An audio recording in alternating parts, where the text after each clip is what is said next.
Well, good afternoon, fellow constitutionalists, and welcome to the Wednesday edition of the Dan Clements Show, a Christian political talk show. I'm your host, Dan Clements, your constitutional warrior fighting for your right just to be an American. It is August 2nd, year of the Lord 2017. Remember, we're hyphen-free, PC-free zone. God is still in control, and He does love you. And I'm broadcasting live from the Hemlock Studios here in the beautiful central Susquehanna Valley in the great Keystone State. I do have both chat rooms up in Blog Talk Radio and at YouTube. As usual, I am simulcasting my podcast on Blog Talk Radio on YouTube, or I'm simulcasting my YouTube broadcast on Blog Talk Radio, however you want to look at it, folks. The end results are still the same. So some people were curious about that. I've been actually looking on some YouTube videos, and I don't know, I have not yet, and I haven't, not that I can scour the whole YouTube universe, but I have not yet found any other YouTube channels that actually simulcast their podcasts. And I'll continue to do this into the foreseeable future. I was watching some videos, and we're going to talk about this a little bit more tomorrow. I'm going to make a note about YouTube and Facebook and that. About how YouTube's got their new AI operating that's going to clamp down on hate speech or disagreeable speech. And it's not looking good on YouTube, folks. It really isn't. So I'm going to talk a little bit in depth tomorrow. I'm not only on YouTube, I'm on a couple other platforms. I'm still on Twitter, although Twitter, it looks like Twitter may be in their death spiral. Honestly, folks, with their investors, the amount of people actually signing up on Twitter, they haven't, I was watching a video, and I got to confirm this, but he said they haven't had a new subscriber in like a month, and that's kind of unusual. And there's other platforms that are actually popping up on the internet that aren't being controlled by liberals. And Facebook is being controlled by liberals. YouTube and Google owns YouTube now. They have always had a liberal bias. So they're actually doing the same thing, cracking down on YouTube's cracking down on all this hate speech, and it's what they call hate speech. And the thing about hate speech is it's very subjective, because what one group considers hate speech, another group might find acceptable, and for a third party to try to moderate that, or try to pick and choose which one's better than the other, I don't care if you're a corporation or not. I think that goes against some basic principles, some basic freedoms. Now, your corporation, you own the platform, you can do what you want, but I'm telling you right now, if you diss conservatives enough and they leave your platform and go to another platform, I'm going to share to you tomorrow these other platforms that I'm actually on and getting active on, having a presence, and you'll see down at the bottom of the screen here where I have VidMe up there, and VidMe is an alternative to YouTube. I'm getting registered on there. I've been posting videos on there. I have a couple dozen videos on there, but I'm getting registered on there to or verified to monetize on there, because Patreon, the other one I got right there, Patreon, is doing the same thing. So we're going to talk a little bit about this tomorrow on the show. I'm going to go over some of these things with you folks and tell you where I'm heading with some of this. Not that I'm abandoning YouTube or I'm going to abandon Facebook right away and not have a presence at all on there, but the handwriting's on the wall. Eventually they're going to get around to my show and someone's going to find something objectionable to it, and without any explanation I could lose my YouTube channel. Now, they're not, from what I understand, they're not outright banning, but it's going to be harder for people to find them. So it's this assault on free speech, this assault on our liberties in America. It's disheartening sometimes, you know, because I entitled the show Why Liberty by Law Matters, and it seems more and more every day there's more laws out there to restrict our liberties and to curtail our liberties. I was listening to Chris Ann Hall show as I was going to and coming from my aqua therapy at the Y, and she was talking about, and this was a few months ago in July, she was talking about Arby's bringing out a new sandwich with this honey bacon on it. My mouth's watering just thinking about it. And there was a protest by some vegans and vegetarian groups out there. And if you remember, way back when, and this has been 10, 15 years ago, where vegetarian groups were suing Burger King to get vegetarian items on the menu. And that started this whole salad thing with Burger King. They wanted to get a vegetarian burger on the menu. They did, but the sales were so lackluster that it was ineffective, or the cost to do it was too much. So they quit that. And all along, all through these years, I've been telling folks, like the people that have been destroying the Boy Scouts, the atheists and the ethical humanists out there that's been destroying the Boy Scouts, and are doing a pretty good job of it. I've always said, why don't you start your own group? You have the liberty, you have the freedom to start your own boys group with your ideology. Why don't you start that? Why do you have to tear down an established institution like the Boy Scouts and allow all this evil and sin to go on in the Boy Scouts? Start your own. And they wouldn't. They're too lazy, folks. Honestly, they're just too lazy. And then when the Boy Scouts finally made two really bad rulings at the national level. That first off, they're going to allow homosexual boys in there, and second, they're going to allow homosexual leaders in the Boy Scouts. And there are a lot of religious organizations out there that were charter organizations that had to withdraw. Susquehanna Valley Church of Christ, we had to withdraw from that. I withdrew from that. Now, some of my brethren are still involved with that, and they have to come to their own conclusions. I can't fault them for that. I can't get on them about that. They have to come to their own conclusions about that. But members of the Church of Christ for Scouting, which was the charter organization we were under, they actually started up their own troops under that chartered organization. And from what I understand, they're doing very well. Now, I'll report on that tomorrow. I made a note. I want to report on that tomorrow because it goes in with everything we're doing here. Everything that's coming down the pike here. And it's citizens, they're exercising liberties that they have and freedoms that they have to restrict other citizens or other Americans in their freedoms and liberties.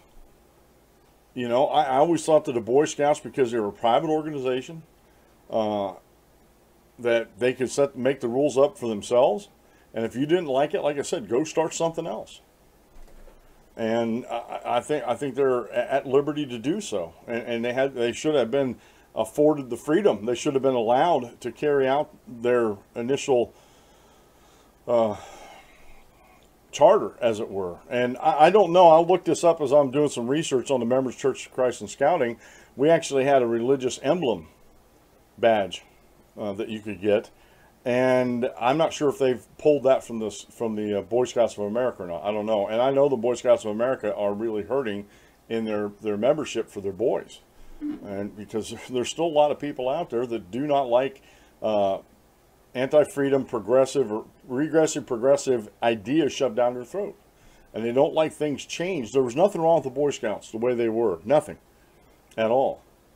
And in my opinion, in my bolstered, researched opinion, there was nothing wrong with them. Again, if the LGBTQ community wants boys and Boy Scout type troops, start up your organization. Boy Scouts started somewhere very small, and they grew to be very big. Start up your organization. All right? Start up your restaurant. If you want veggie burgers and you want a vegan restaurant, start it up. Start a national chain. See if you can do that. I don't think it's going to fly, but you can try. Same way with liberal talk show, liberal talk radio. They tried and tried and tried, and they just could not get a footing because for whatever reason, the anti-freedom, regressive progressives out there wouldn't support them, wouldn't listen to them, wouldn't support them. And I guess it's just a totally different mindset with these folks. So we have to be mindful of our liberties. We have to be mindful that we have liberty by law, that our founding fathers put forth on this continent a new nation, as Abraham Lincoln would say, brought forth a new nation, conceived in liberty. Conceived in liberty. Now, liberty, real quick here before we get into the show, liberty is defined at Merriam-Webster's dictionary, a quality or state of being free, the power to do as one pleases, freedom from physical restraints, freedom from arbitrary or despotic control, the positive enjoyment of various social, political, and economic rights and privileges, the power of choice. Now, inherent in that definition, we are at liberty to do whatever we please as long as we don't aggress against somebody else, as long as we do no harm to somebody else or take away their liberties or their freedoms. I mean, that's inherent in that definition. If I'm going to live by these rules, then I cannot break these rules with somebody else. I cannot say, well, my liberties trump yours. It doesn't work that way. It's just like my rights don't trump your rights. We all have the same rights, but my rights don't trump yours and yours don't trump mine. And so one of the things in the First Amendment that was very important to the founders was freedom of association. And again, like I said, we've gone so far off track with our Constitution, the Declaration of Independence, everything that brought the United States about. We've gotten so far off track, and especially the most important thing we've gotten off track with is with God. Because I believe God blessed us with this country. I think God was providentially taking care of the colonialists during the Revolutionary War. I think that was very providential. Us winning against the standing power, the most powerful nation in the world, that we won. And by all accounts, we shouldn't have. By all accounts, we should not have. So I think there was some providence in there performed by God. And I think that's the most important thing. We've forgotten our moralities. The morality of the anti-freedom folks out there, the secular humanists and the atheists out there, are founded on human ideas. And the morals are founded on human ideas. They're not founded on godly ideas, because I'll tell you what, with an ethical humanist and an atheist, their idea of the golden rule is do unto others as they have done unto you. Do unto others as they have done unto you. Not the actual golden rule where we do unto others as we want to be treated. We treat people the way we want to be treated. I'm paraphrasing here. And it talks about in Scripture about blessing your neighbor. You know, bless them. Don't curse them. Anything like that. Pray for them. An ethical humanist and atheist would never think about that. An enemy's an enemy that needs to be destroyed, period. Don't pray for them. Don't do anything but destroy them. And again, they take out the humanity from the equation. And that's a huge problem in the world today, especially in America. Too many people take out humanity, people's humanity as they look at them. They take that away, and they just see a raw human being with no humanity to be treated however they want to be treated, and they can act however they want to act. Doesn't matter. And again, this idea of a moral standard actually organically growing itself is a fallacy. Because even if you don't do harm to somebody else, you know, the non-aggression. Well, we got to look at the non-aggression thing. But what happens if someone comes along because it's a human morality and says, I don't believe in this non-aggression stuff, and I'll act the way I want to act? Now, society can band together and take care of that individual, but what in the individual's makeup would stop that person, man or woman, if they said, non-aggression, forget you. I want what's mine. It's my right to take it. I'm the most powerful and run around here, and I'll do as I please. And it's morally correct for that person because they don't have any higher standard of morality. They just don't. So there's a lot of things that are happening today, and there's a lot of things that are going on with voting, with the Constitution, with LGBTQ. with what's happening in Venezuela is a good teachable moment for us down there. Constitutionally, what we are doing and not doing, or what we should be doing and what we shouldn't be doing according to the Constitution. Again, it is just, and the last thing I want to say about this is the lying that we do to each other. And I'm mainly point this at politicians on both the Democrat and Republican side of Congress and other smaller parties, political parties out there. I'm a member of the Constitutional Party.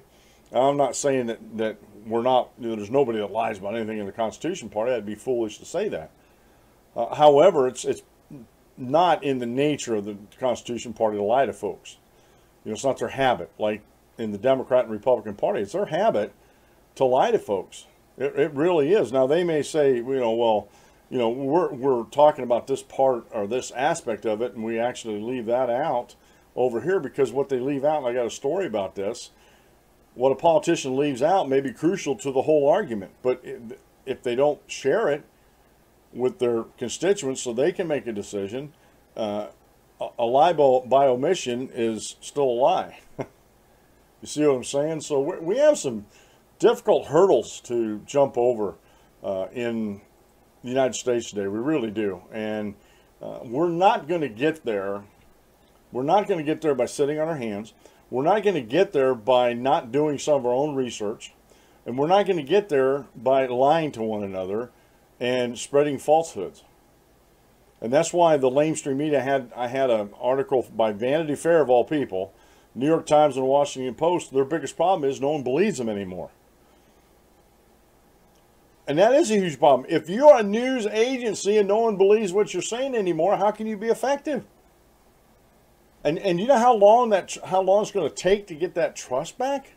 If ever you're going to get that trust back? Please. So in America, we have a lot of problems.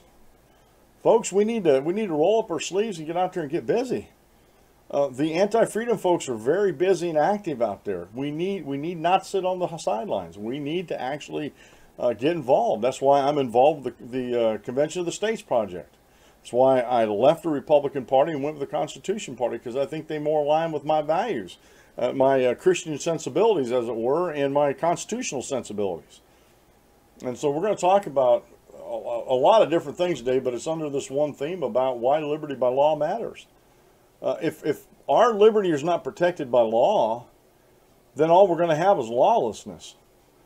And it's going to be dog eat dog, the strongest and the fittest survive, survival of the fittest. It's going to be a zoo out there. Not a zoo. It's going to be the wild kingdom out there. If we didn't have liberty that's protected by law. You think about that. The official drink of the Dan Clement Show, they're not a sponsor, but this is the official drink of the Dan Clement Show, is Rocky Mountain High Brain. Now these folks, they make these hemp-infused drinks. There's some energy drinks, there's black tea, and there's lemonade that I drink because it doesn't have any caffeine in it. I've totally sworn off caffeine, folks, believe it or not. These are very good tasting energy drinks and otherwise. They have 100 milligrams of hemp oil infused in them. They have energy shots, power bars, Eagle Spirit water that is alkaline water, not acidic water. And all these things are very, very good for you. I cannot claim they'll cure anything, but I think they're very, very good because the hemp oil seems to help with my pain throughout the day. It doesn't help with my energy levels yet. We're trying to get those up, but it doesn't. It helps with the pain. And just full disclosure, Rocky Mountain High Brands is part of my retirement portfolio that I have out there, so I am invested into them. Today's daily Bible reading comes from 3 John verses 9 through 10. I have to make a correction. In Bible software, just real quick here, I use eSword on all my computers. When you get into those single chapter books, they don't just put like 3 John verse 9 through 10. They got to put a chapter in there for what I think it's a programming thing. But I kind of laugh when I see that. But anyway, 3 John verses 9 through 10.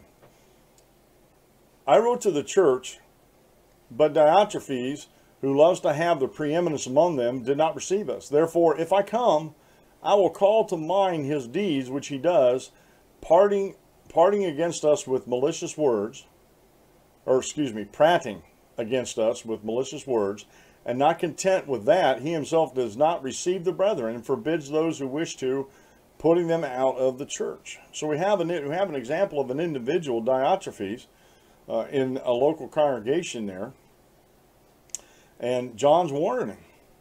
If I come, I'm going to set things in order. I'm going to bring things to mind. I'm going to set things in order. You do not have the authority to do what you're doing, is what John's telling Diotrephes. Today's quote meal is from an unknown author. In the sorest trials, God often makes the sweetest discoveries of himself. In the sorest trials, God often makes the sweetest discoveries of himself. More times than not, when I'm going through something very hard and very trying, I can see the beauty of God and the attributes of God through that trial and how he leads me. Today's short Bible lesson is by Al Shannon from biblicalproof.wordpress.com, and it's called Avoid Wicked Counsel. Man, could we use a dose of that today in politics, and in the church, and in, religious folks out there. Avoid wicked counsel. How many times in the Old Testament do we see kings and princes and that surround themselves with wicked counsel that was not counsel of God, and do some of the most horrid things in the Old Testament? Think about that.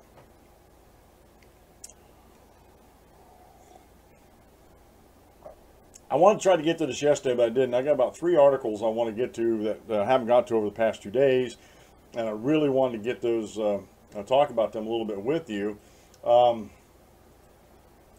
There's a new report out, and I talked about this a little bit the other day, but I really want to dig into this because this is for my anti-freedom folk friends over at Indivisible and Common Cause and Let America Vote. That they're screaming to the heavens that there's no such thing as voter fraud, that we shouldn't even be investigating it. And this was a development yesterday. I was watching on Twitter. Common Cause was screaming, not Common Cause, Let America Vote, was screaming about how they're trying to get the meeting notes between Donald Trump and the commission to look into voter fraud. They're trying to get those meeting notes from there, and they're not releasing them. And there is some, from what I understand, there could be some unrelated items in these. I don't know what that would mean, but there's some sensitive information that are included in these meetings that they're not letting out. And this is kind of hypocrisy on these anti-freedom groups like Let America Vote, where they're screaming for this stuff from the government to release these meeting notes, but when a commission is asking the states, according to state laws, they have to still abide by the state laws. This Let America Vote thinks this commission's out there just strong-arming every state out there to give them the voter information that they want, and it's just not true. And yet, they're screaming, saying, no, we can't release this information. Now, these meeting notes that they want between Trump and the commission are not public information. Not like voting, not like voting and voter rolls and stuff like that. That's all public information that's available to the public.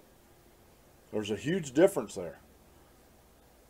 And there's a huge hypocrisy with these folks.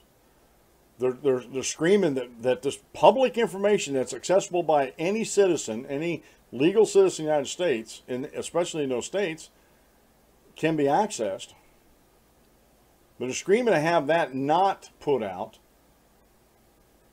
And then they want private notes that are not of a public nature released. I guess they'll eventually be released. And I'm not trying to defend Donald Trump or his administration here, but folks, fair is fair. You got apple. You can't compare apples to oranges. What Let America wants is what they want is they want no voter fraud found. Because if there's voter fraud that's found, then it's going to discredit them tremendously. Now, I doubt it's going to make a difference with them because they're anti-freedom, and anti-freedom folks have a certain mindset saying, well, that's not part of our narrative, so we got to keep muscling on. Just like this Russia thing it has a life of its own now, and it keeps going, and there's nothing to it. And as far as I'm concerned, I quit following reporters and news outlets that keep reporting the Russia thing, between the Russia collusion between Russia and Trump, that keeps perpetuating it. And that's where the New York Times and Washington Post have gotten in trouble the most, and CNN. I'll throw them right along inside there. But anyway, and I have this PDF. I talked about this real quick the other day, but I do have the PDF in the. We'll have them in the show notes page. A new bombshell study released by the Government Accountability Institute shows why President Donald Trump's Advisory Commission on Election Integrity has such an important job ahead of it. The Institute concluded in its report that thousands of votes in 2016 election were illegal duplicate votes from people who registered to vote in one state or the other. And I was reading a little bit this the other day, but like I said, I want to dig deeper into this. The Government Accountability Institute, founded by Peter Schweitzer, author of Clinton Cash, seeks to investigate and expose crony capitalism, misuse of taxpayer monies, and other governmental corruption and malfeasance. Over the last few months, the Institute sought to obtain public voter information from every state in order to search for duplicate votes. This was the same type of information that the President's Election Integrity Commission has requested. With this report, we may have a clue as to why some states are resisting providing this data. The Government Accountability Institute was able to obtain voter registration and voter history data from only 21 states because while some states shared it freely, others imposed exorbitant costs or refused to comply with the voter information requests. The 21 states represent about 17% of all possible state-to-state comparison and combinations. The Institute compared the list using an extremely conservative matching approach that sought only to identify 2 votes cast in the same legal name. And they go down and they talk about the process. And they figured out if they extrapolate everything out to 50 states, it'll be around 45,000 duplicate votes. The Institute attained this level of confidence by matching not only names and birthdays, which can be the same for different individuals, but also by contracting with companies such as Virtual DBS that have commercial databases to further cross-check these individuals using their social security numbers and other information. According to the Government Accountability Institute's experts, the probability of correctly matching 2 records with the same name, birthday, and social security number are close to 100%. And they go on to talk about how those 45,000 duplicate votes, the actual duplicated vote, they're allowed to vote once, but the duplicated vote is illegal and fraudulent. So there's 45,000. So if you think about it, there's 90,000 votes out there. You got to times it by 2, because if there's duplicate votes, we're talking about 95,000. Because all they're talking about is 45,000 illegal duplicate votes. Now, and they don't really say, and this is where I get a little confused here, they don't say if they're only counting half the votes or if these are all the duplicate votes. And I'm taking it as duplicate votes. That, you know, it's 45,000 where people voted in 2 states. So that means there's 90,000 votes out there if you want to take it out. And I didn't get to this part. This put this number of fraudulent votes in perspective. Hillary Clinton won New Hampshire by fewer than 3,000 votes out of over 700,000 cast. Just this number of duplicate votes alone has the power to swing state results and interim elections. Unfortunately, New Hampshire refused to turn over its data for this study. There have been other razor-tight elections in recent years. In 2000, the presidency was decided by 537 votes out of a total of 105 million cast. In 2008, Al Franken won his Minnesota state race by a mere 312 votes. He ended up being the deciding vote, and that gave the country Obamacare. Though the Institute did not look at the 2008 elections in this study, there is little doubt that the 2016 numbers show that duplicate voting and voter fraud are a real problem that can have serious consequential effects. The Government Accountability Institute also used the state of Rhode Island as a test case. Over 30% of all registered voters in Rhode Island have no Social Security or driver's license number on file. Folks, it's 30% that don't have a driver's license or Social Security number on file. While it is legal to register without providing this information, the Institute notes that confirming The identities of some of these voters is impossible using only the data contained in the state's voter registry system. Without this uniquely identifying information, there is no way to confirm a voter's identity or citizenship. This shows the vulnerabilities that are ripe for any person or groups wanting to take advantage of them. The Institute found that more than 15,000 voters registered at prohibited addresses such as post office boxes, UPS stores, federal post offices, and public buildings. In some cases, more than 100 voters were registered to the name UPS store locations. They also found voters who registered addresses were gas stations, vacant lots, abandoned mill buildings, basketball courts, parks, warehouses, and office buildings. The Institute tried to bring some of these problems to the attention of Rhode Island election officials. As part of its test case, it provided officials with a list of 225 voters who were registered using prohibited addresses. But Rhode Island refused to do anything about the problem beyond sending the letter to the voters. If a voter did not respond, the state refused to take any further action. Instead, in an obvious attempt to deter the Government Accountability Institute, the state said that the Institute would have to file a voter challenge and would be subject to a misdemeanor penalty if it filed a false challenge. The fact that these elections officials do not want to thoroughly investigate possible voter fraud illustrates one of the problems in this area. Too many election officials don't want to know about these problems and refuse to do anything when it is brought to their attention.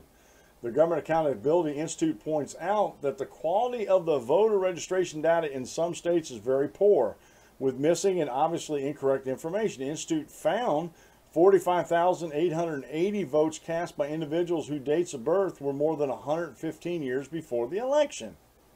Several hundred votes were cast by individuals whose registration birth dates indicated they were under 18 years of age at the time of the election, although some of these were through provisional ballots. All of this is just the latest evidence that we have serious, substantive problems in our voter registration system across the country, and the voter fraud is, without a doubt, real. The Heritage Foundation has a database that is being constantly updated. It documented nearly 1,100 proven instances of voter fraud, including cases where elections were overturned because of proven fraud.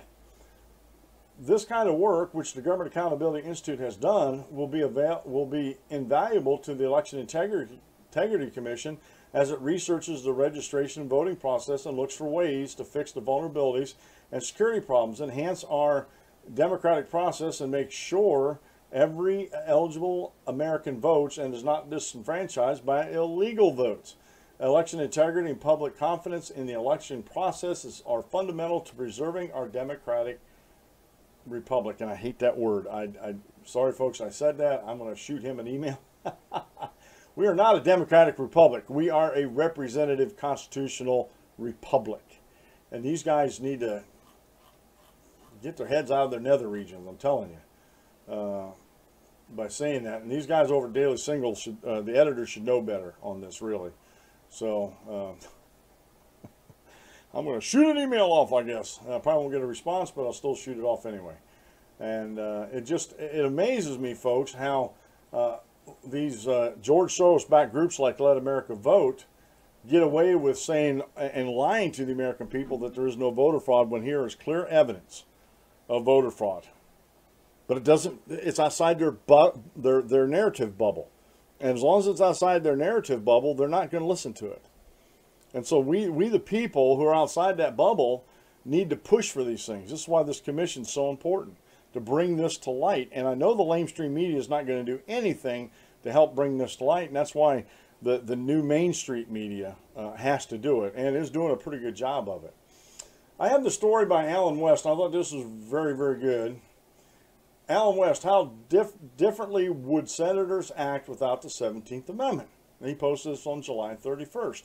Again, I thought this was a very good article. I want to share it with you. Hang on a second, folks.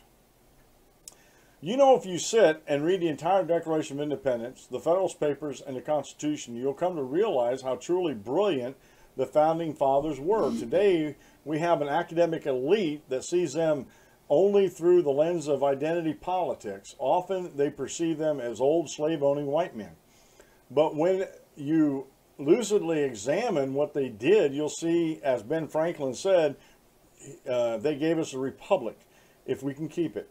They gave us a government structure not just focused on the near term, but could truly last forever. Sadly, we lack the intellectual regime in our current system of indoctrination, not education, to objectively study these fundamental ideas and principles and values. We used to call it civics, but now, via revisionist history, the progressive socialist left, as Barack Obama stated, is all about fundamentally transforming our nation. Some of this fundamental transformation occurred during the first progressive year of the United States in 1913. There were two very important constitutional amendments passed that year which burden us today and which contradict what the founders believed. The first was the 16th Amendment, which created a personal income tax, an individual tax on production. Previously, taxation was focused on consumption.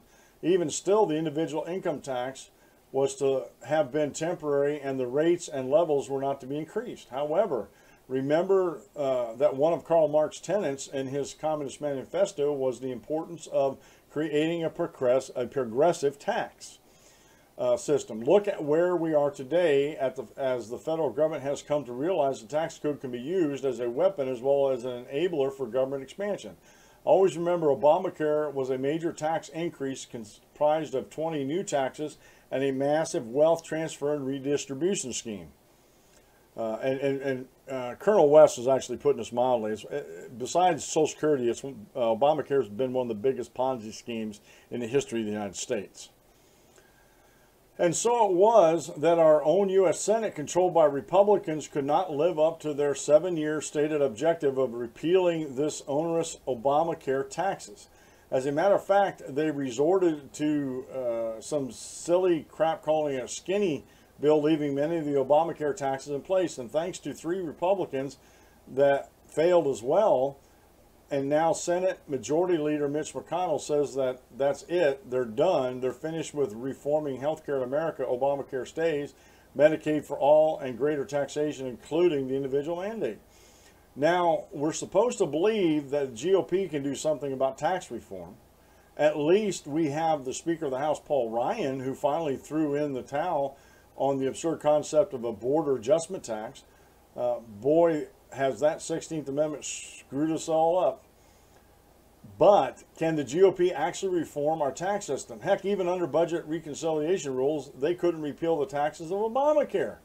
Perhaps it's now time to talk about the other constitutional amendment from 1913. And folks, this is very, very important what Colonel West is going to say here.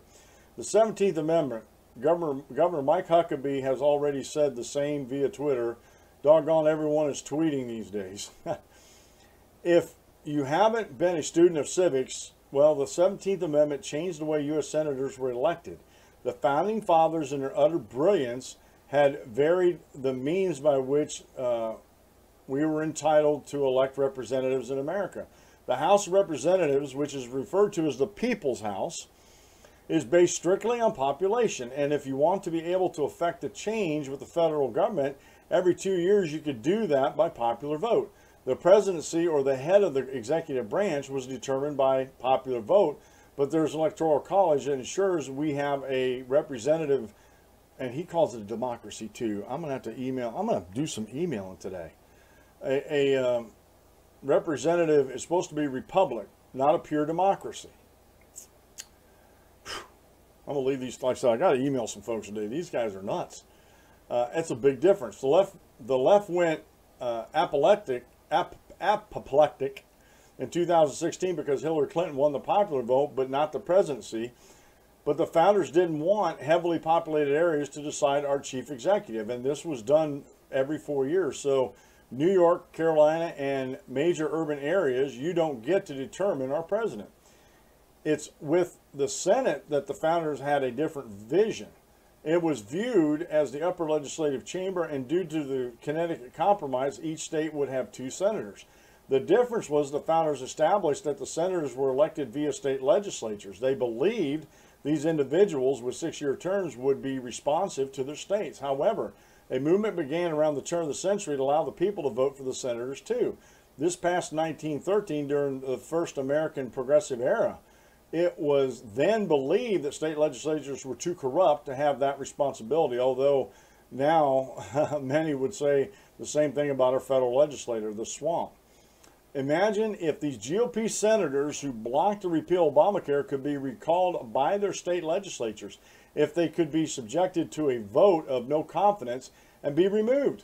How differently would these senators act, or any senator? It would certainly preclude the arrogance and the defiance of what has become a very lucrative club, not of citizen servants, but of those who believe their political position entitles them to lord over us with no retribution, enabling them to become career politicians. The Founding Fathers created three different means by which our legislative and executive branches are populated. The leadership of the judicial branch is determined via presidential nomination, through which the senatorial confirmation. But perhaps it's time to change the lifetime appointments of these Supreme Courts, which I agree. There should not be lifetime appointments in the Supreme Court. Yes, I believe it's time to talk about the 17th Amendment for people to understand what it is and why we changed the original version of Madison, Hamilton, and Jay. Our U.S. Senate is not a House of Lords, albeit they tend to believe they are. Yes, the 17th Amendment gave the state governors the power to appoint a replacement until a special election occurs or until the next election cycle. But it is time we assess the repeal of the 17th Amendment and give state legislatures the ability to elect and recall their senators.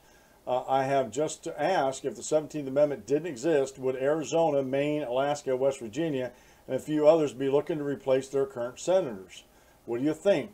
Is it time to return to what the founders intended for the means of electing our U.S. senators? Got to tell you, I think we should consider it. It would certainly cut down the cost of senatorial political campaigns and undermine the power and influence of federal level special interest lobbyists. And I've been campaigning for this for a long time, that we have to repeal. Honestly, I think we should repeal the 16th Amendment and the 17th Amendment, and at the same time put term limits on the Senate and the House and the Supreme Court. If not the whole federal judiciary, but that's another ball of wax. Right now, we're just talking about the Supreme Court. Folks, I don't see any other alternative. We have to do it. We have to do this. I just need to make a note. I need to email Colonel West and Daily Caller. I'll shoot them out, and if I get a reply back, I'll let you guys know about that. And to me, it's a big deal. To me, calling us a democracy, which we're not, or democratic republic, which we are not. We are a representative republic, guided by a constitution. It's just like, I like Chris Ann Hall, but there's too many people out there that want to split the hairs. Well, the Lee Amendment was passed on the 2nd of July, so that should be the celebration for our independence. And she has a point there, but the Declaration of Independence wasn't proclaimed until the 4th. It wasn't read aloud to the public until the 4th.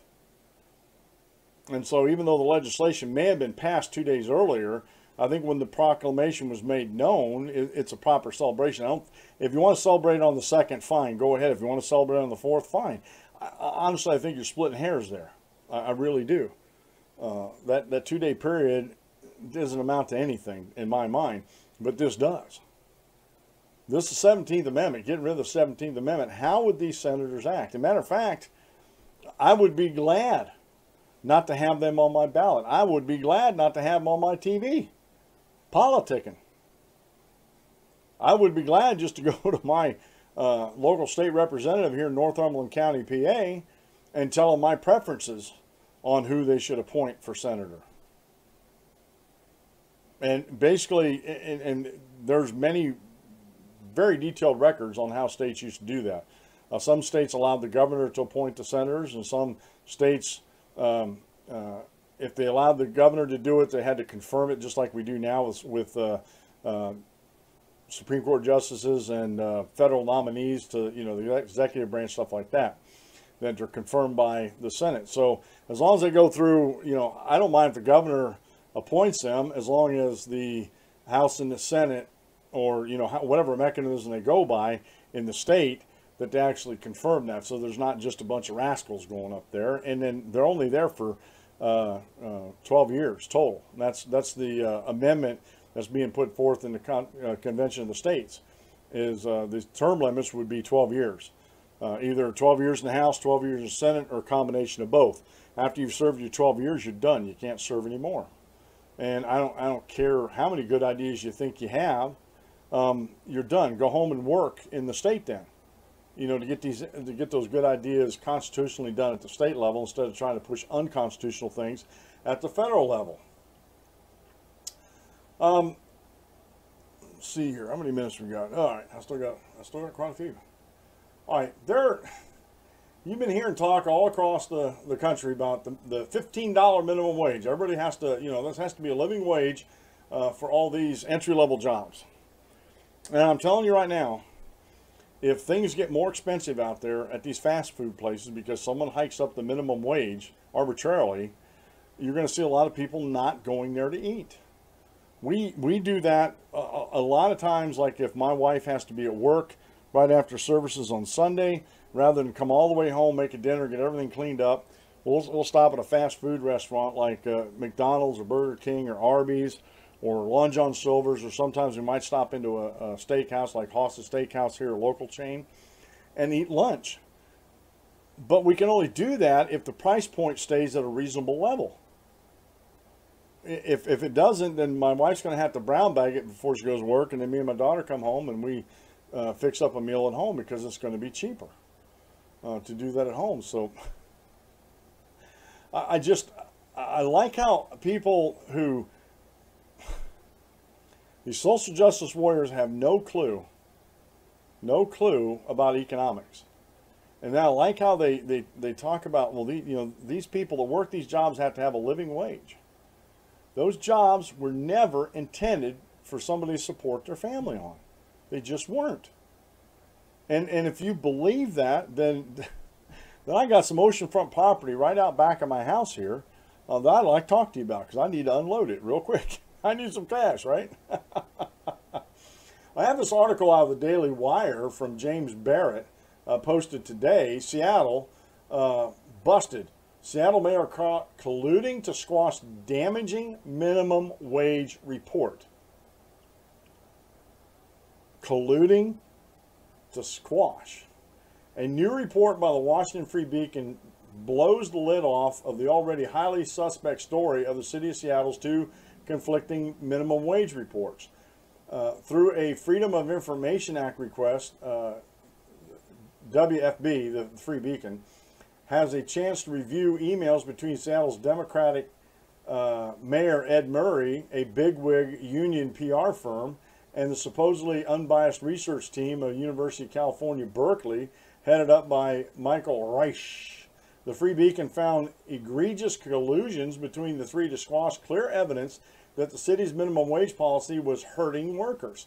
Seattle has been one of the more aggressive Fight for 15 cities in the country and is currently in the middle of a staged wage increase on the way to the magical living wage number. But when Mayor Murray, who recently announced that he wouldn't be running for re-election amid allegations of child sexual abuse, which he denies, and his fellow progressive colleagues in Seattle realized that the forthcoming extensive study by the University of Washington of the city's 2016 wage increase to $13 was going to show that the policy was actually hurt rather than help residents, particularly low-skilled entry-level workers, to the tune of $179 a month. Murray sprung to action. The Free Beacon highlights how Murray's office reached out to pro-minimum wage economist Michael Reich at UC Berkeley to rush a study that would conclude that the $13 wage hike was really helping citizens. In the process, the mayor's office instructed the supposedly unbiased Reich to eliminate any references to the damning University of Washington study.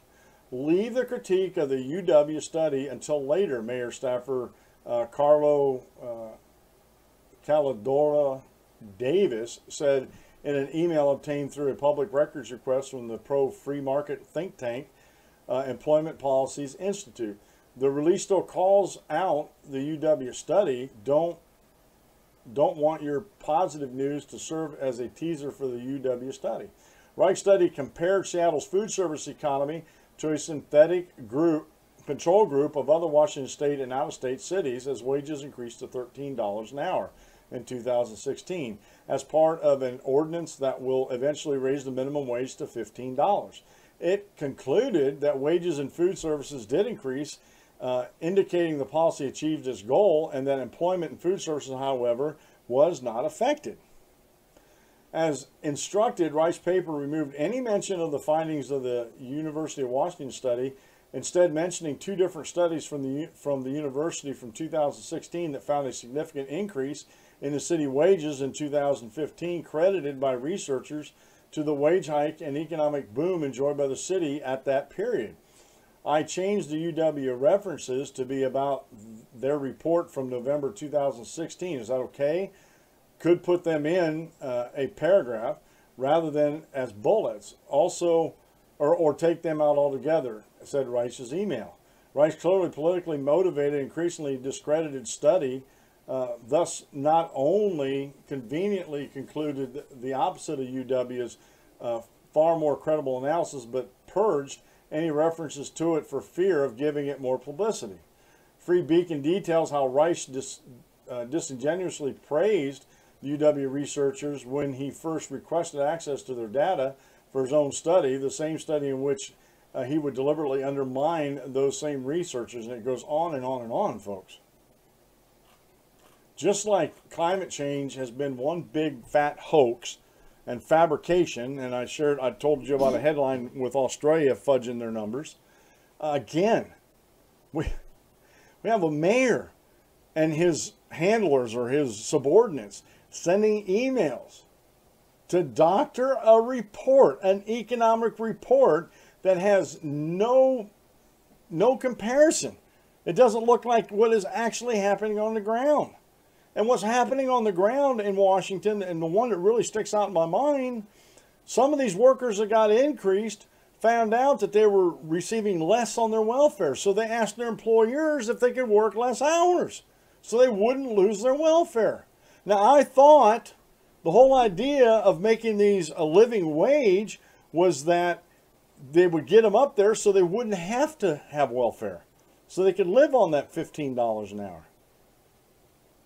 So these workers are like, I don't want to work all those hours. So that's going to force the employer to hire more people to cover those hours or shift other people around that may not be on welfare, and try to avoid having to pay overtime in the interim. So it's actually these mandatory minimum wages actually hurt low-income, entry-level folks from trying to start climbing the ladder. I never expected, and matter of fact, as I've changed jobs over the year and went into a new job, I never expected to start off on the top rung. Matter of fact, when I came out of the Navy, I'm a certified diesel mechanic. Now I have to go back and get recertified, but I was certified for Fairbanks Morse in the Navy. I was, and also for we had the whale boats, they called them, the Liberty boats, that had 671 jimmies in them. I had certifications for those when I came out of the military. I went to and the only shops that were worth anything in the area down in Ironton and Ashland, Kentucky, Ironton, Ohio, Huntington, West Virginia area were all union shops. And at the time, I was willing to join those union shops, but I got a real bad taste in my mouth with these guys. They would not allow the companies to hire me at a lower rate. I said, look, I'm willing to come in at this lower rate. I do not need to start at a higher rate. I'll work my way up just like anybody else. But the union had these rules that I had such an experience that I had to start off at this higher rate. Well, the company wasn't going to hire me. And I looked at this one union steward. I said, would you stay out of this? I need this job to support my family. I just got out of the military. I'm willing to pay my dues, as it were, and work my way up through. No, we can't do that. Union rules say we can't do that. And I'm looking at this guy, and it was at the Cummins shop over in Ashland, Kentucky. And he wanted to hire me on the spot. I had all the qualifications. I used to work in the injector shop. I had qualifications on the ship, rebuilding injectors, rebuilding fuel pumps, rebuilding the engines. You know, I had a vast amount of knowledge in diesel engine operations, how they worked and how they were put together and function. and they were looking for techs to go into the injection fuel pump shop to rebuild these things and to remanufacture them. And I was thinking, man, that'd be perfect. I liked working on those things when I was in the Navy. And this union kept me out of that. And so if I could have got around that union, Stuart, I'd have had a pretty good job down there in Ashland, Kentucky.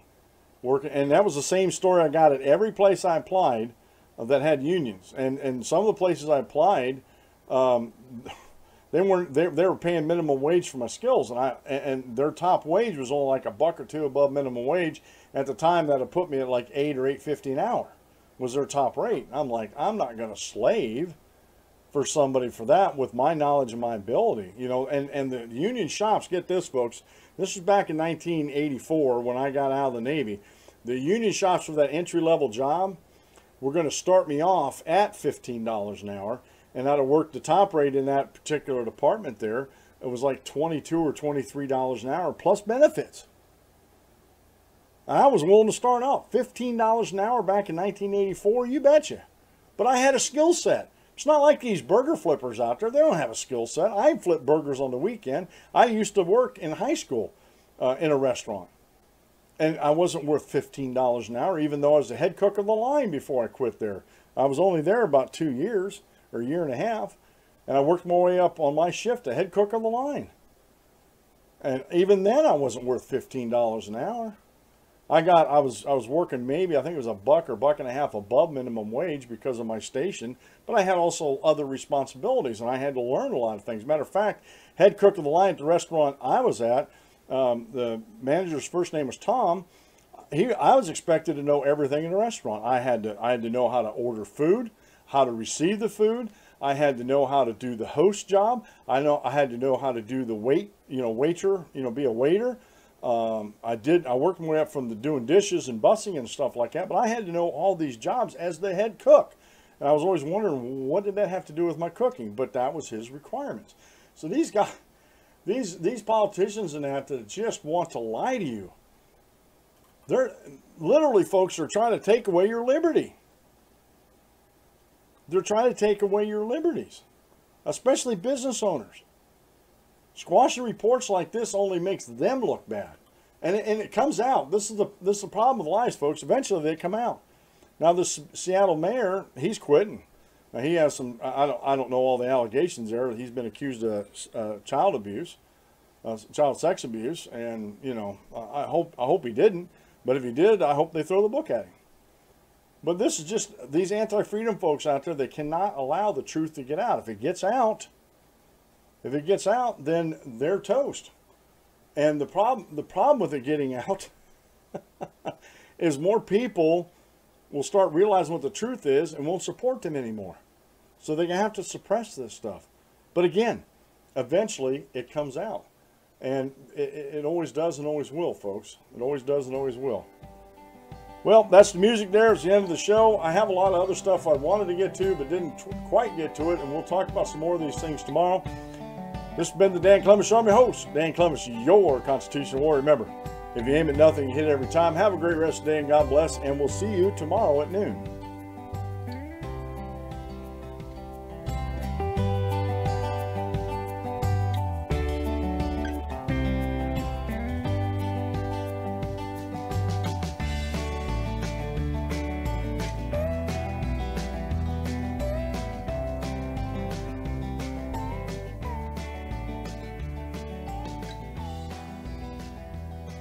Thank you for using Blog Talk Radio. Goodbye.